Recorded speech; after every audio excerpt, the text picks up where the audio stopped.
আসো দিদি আসো। তোমাকে বলেছিলাম না, এই দেখো এই দিদির কথা। তোমার কথা পরে প্রতিদিন বলে, আমারও দেখার খুব ইচ্ছা ছিল। কি মিষ্টি চেহারা, এরকম একটা মেয়ে পেলে আমার ছেলে বউ করে আনতো। কি হয়েছে, সুন্দরকে সুন্দর বলবো না? মার কথা কিছু মনে করো না দিদি, মা ওই রকমই। চলো দিদি কেক কেটে লেই। এই বুড়ি তোর ভাই এসছে? ওর কথা বলো না, 3-4 বার ফোন করা হয়ে গেল। আজকে টেনে গেছে হাসপাতালে রক্ত দিতে, বলছে কেক কেটে লেগা আমার আসতে দেরি হবে। এতে রাগ করার কি আছে? কারোর রক্ত প্রয়োজন হলে দেবে না? রাজা বান্ধবীদেরকে কেক কেটে লিগা। আজ খুব মজা হলো, তুই না আসলে এত মজা হতো কি না। সত্যি তোর ফ্যামিলিটা অনেক সুন্দর। এই মাই, এখানে ভেবে ফুলের ডানটা কি পুঁতে রেখেছে? আর বলো না, আমার ভাই কোন মেয়ে নাকি ওকে বলেছে এই ডানটাতে ফুল ফুটলে তবে ওর ভালোবাসা অ্যাকসেপ্ট করবে। প্রতিদিন জিজ্ঞেস করে করে বাড়ির লোকের মাথা খারাপ করে ফেললো। ফুল ফুটবে তো, ফুল ফুটবে তো। একদিন তো মা রাগ করে ফেলেই দিছিল। সেদিন সারাদিন না খেয়ে বসেছিল। মা আবার সার করতে ঠিক বুঝলে এসে দিয়েছে, তারপরে গা খেয়েছে। তুমিই বলো ওই ডানটাতে কোনোদিন ফুল ফোটে?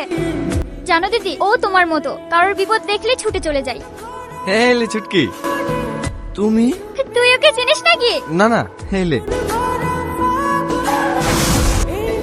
মজা দেখছেন আপনারা? কখন মরবে কি মরবে সেই আশাতে আছেন? ফাঁকা করুন জায়গাটা, হাওয়াতে দিন। অ্যাক্সিডেন্টের পেশেন্ট এই রুমে আছে। হ্যাঁ দাঁড়ান, এখন যাওয়া যাবে না, ডাক্তারবাবু ড্রেসিং করছেন। মা আরে আরে কান্না করবেন না, উনি এখন সুস্থ, কিন্তু সময় মতো না নিয়ে আসলে অনেক বড় কিছু হয়ে যেত। আর সব থেকে বড় কথা, যিনি ওনাকে নিয়ে এসেছেন তার সাথে পেশেন্টের রক্তের গ্রুপও মিলে গেছিল, তাই আমরা পেশেন্টকে খুব তাড়াতাড়ি রিকভারি করতে পেরেছি। না হলে আমাদের ব্লাড ব্যাংকে ও পজিটিভ রক্ত অ্যাভেলেবেল ছিল না।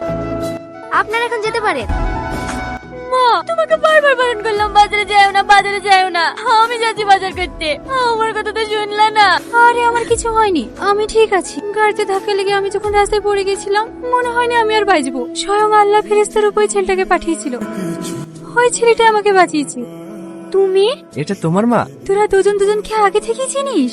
হ্যাঁ মা, আমি ওকে ভালোবাসি। তুই ওকে ভালোবাসি? আরে আরে তুমি কেন উঠছো? আরাম করো। আরে আমার কিচ্ছু হবে না, এত সুন্দর খুশির খবর শুনে শুয়ে থাকা যায়? আজ আমি ভীষণ খুশি, ছেলেটা আমাকে বাঁচিয়েছে তার জন্য না। তুই যে এত ভালো মনের একটা মানুষকে ভালোবাসিস তার জন্য আমি খুশি। আমি হসপিটাল থেকে ছুটি নিয়ে ওর বাড়ি যাবো তোদের বিয়ের কথা বলতে। আমার গোলাপের ডানটাতে কিন্তু এখনো ফুল ফোটেনি। তো কি হয়েছে, তুমি আমার মনে ফুল ফুটিয়েছো।